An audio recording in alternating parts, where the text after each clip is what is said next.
Merci tout d'abord de m'avoir fait prendre de la hauteur. Chacun avait pu remarquer que je n'avais pas de talonnette, donc on m'a mis une estrade. La région est grande, mais le président de la métropole est plus grand que le président de la région. C'est ainsi fait.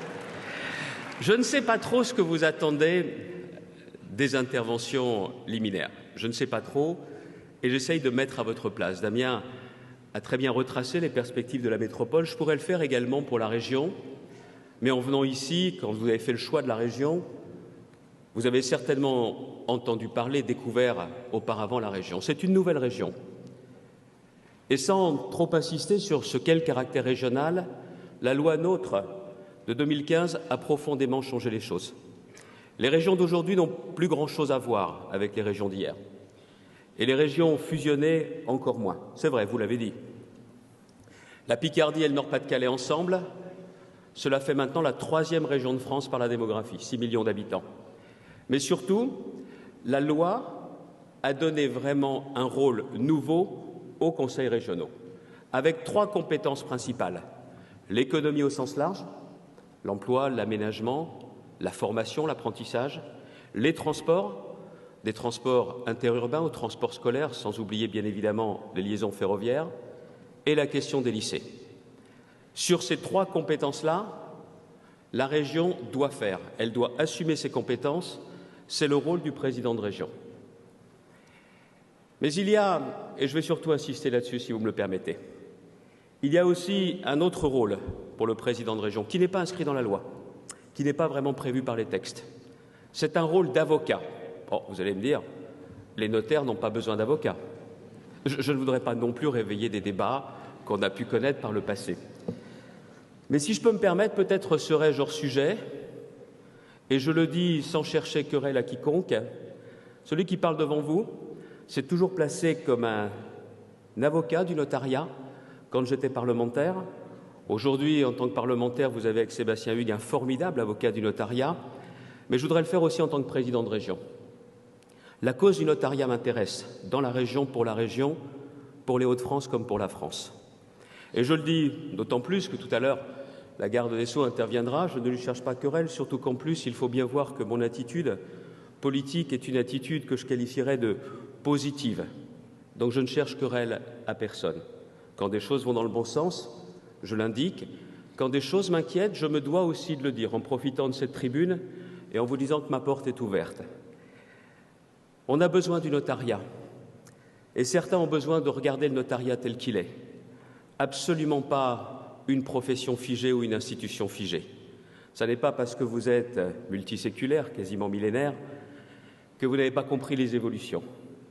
Quand il y a eu un débat, une discussion sur une loi, je n'ai pas besoin de citer son nom, j'ai cherché à comprendre si vous étiez figé en refusant les évolutions, la modernisation ou pas. Et c'était tout le contraire.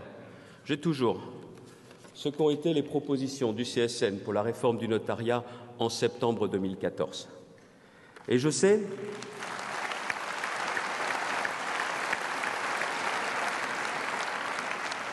je ne comprends toujours pas pourquoi certaines de ces propositions, qui ne sont ni de droite, ni de gauche, ni des extrêmes, ni du centre, mais qui sont des propositions de bon sens, n'ont pas encore vu le jour aujourd'hui. Et ce que je souhaite, étant attaché à la modernisation de mon pays comme à la modernisation de ma région, je souhaite qu'enfin, on aille dans ces directions ou alors qu'on nous explique pourquoi on ne va pas dans ces directions. L'État cherche à faire des économies, l'État cherche à revoir parfois le périmètre de son champ d'action et c'est pour moi indispensable. Alors je voudrais très clairement que l'on m'explique pourquoi on n'a pas tant avancé que ça sur la gestion du fichier immobilier avec en plus à terme 150 à 200 millions d'euros d'économies pour le budget de l'État. Est-ce que cela imposera par exemple de revoir le périmètre, notamment de ceux qui sont dans les services de Bercy? Peut-être. Et alors? Donner du sens à la mission de l'État et donner du sens également au partenariat qu'évoquait Damien, je pense que c'est véritablement un atout pour le pays. Moi, ce que je sais, c'est que le notariat, peut-être est-ce aussi parce que j'ai Sébastien à mes côtés, peut-être aussi parce que j'ai des amis notaires qui doivent être dans la salle, si je ne me trompe pas. Ils doivent être dans la salle. Le notariat est une profession qui a su se moderniser, très loin de l'image d'Épinal, très loin de l'image triviale des trois frères ou de l'image balsacienne du colonel Chabert. Cela n'a rien à voir, rien à voir. C'est bien évidemment avec la signature des actes authentiques électroniques la modernité de plain pied, vous l'avez évoqué tout à l'heure dans le thème du Congrès. Mais dans un monde où rien n'est sûr et où on se pose plein de questions, et d'ailleurs, même la question de la sécurité du droit de propriété est toujours aussi essentielle. Vous apportez ces garanties. Moi-même qui ai accès, d'une certaine façon, à beaucoup d'informations, à beaucoup de contacts, quand je demande, comme c'est arrivé encore la semaine dernière, à mon notaire un renseignement, je me fie aveuglément au jugement qui est le sien. Et dans un monde qui n'est pas sûr, je pense que la sûreté, la garantie que vous apportez sont des choses qu'on ne doit en rien affaiblir. Nous savons en plus, je sais qu'il y a des délégations étrangères ici. Il y a des délégations étrangères ici, et je le dis sans chauvinisme, mais nous savons qu'il y a une compétition mondiale entre les deux systèmes juridiques, notre droit continental et le droit anglo-saxon. Se joue là aussi, bien évidemment, une influence, et une influence pas seulement liée au rayonnement, mais aussi à l'économie. Et je le dis dans une région qui se veut une région pro-business. Notre droit est beaucoup plus protecteur du citoyen et il n'entrave en rien le développement des affaires. En rien. La raison... Les trois piliers qui sont les nôtres, le droit écrit via la loi votée par le Parlement, la justice qui tranche les conflits et l'acte authentique qui scelle les accords entre les parties, je le dis, affaiblir l'un de ces piliers, et notamment le dernier, c'est prendre le risque de faire vaciller l'ensemble de notre système juridique. Il n'y a pas à abdiquer devant une toute-puissance du droit anglo-saxon. Je pense que le nôtre a réellement de l'avenir. Et je le dis, si l'on affaiblit le notariat d'une façon ou d'une autre, on affaiblit l'acte authentique et on affaiblit aussi l'ensemble de notre système juridique. Ou alors il faut considérer que le droit est une marchandise comme les autres. Pas pour moi. Certainement pas, et non pas parce que j'étais juriste de formation, mais tout simplement, je le dis aussi, de cette façon-là, excusez-moi, mais c'est un message que je passerai aussi en direct. Je suis désolé, ça n'est pas au Conseil de la concurrence de réguler le notariat. Je le pensais en 2014, je le pense toujours aujourd'hui. Aujourd'hui, c'est tout. Et je le dis en ne cherchant... Non. Je le dis en ne cherchant querelle à personne. Parce que c'est justement plaider sa cause. Les notaires dépendent directement du garde des Sceaux et celui-ci doit retrouver sa compétence exclusive sur la question du notariat. C'est aussi une façon de dire à la ministre qu'elle doit avoir la plénitude de ses fonctions. Et je le dis avec les délégations étrangères qui sont ici présentes, beaucoup de pays émergents qui doivent choisir un système juridique. Qui est-ce qu'ils regardent? C'est nous qui le regardons. Et donc je pense, j'en suis intimement convaincu, la France, qui a été un pays pionnier en matière de sécurité juridique, ne peut pas être le pays qui met à mal ce système juridique qui sert d'exemple. Alors, si je peux me permettre, je voudrais juste adresser quelques messages. Attention avec les réformes aux fausses promesses. Ce qui a été lancé pourrait laisser croire qu'il y a maintenant un avenir pour tout le monde. Je n'en suis pas convaincu et ceux qui, bien évidemment, bénéficieront des nouvelles possibilités risquent de s'en apercevoir assez rapidement. Attention aux fausses promesses, on nous promet l'aménagement du territoire, j'ai peur du contraire.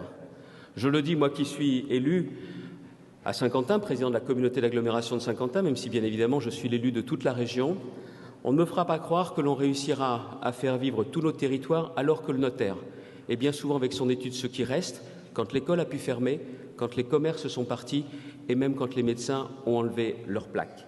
Et je le dis aussi très clairement, nous ne ferons pas croire que nous pourrons avoir un meilleur aménagement du territoire si l'on affaiblit la profession. Attention également à la désorganisation des études qu'il y a en tout cela. Parce que, bien évidemment, certains collaborateurs peuvent se dire « je tente ma chance », qui pourrait leur reprocher? Mais il faut bien voir aussi que nombre d'études qui apportent un service aujourd'hui risquent de voir leur travail profondément désorganisé.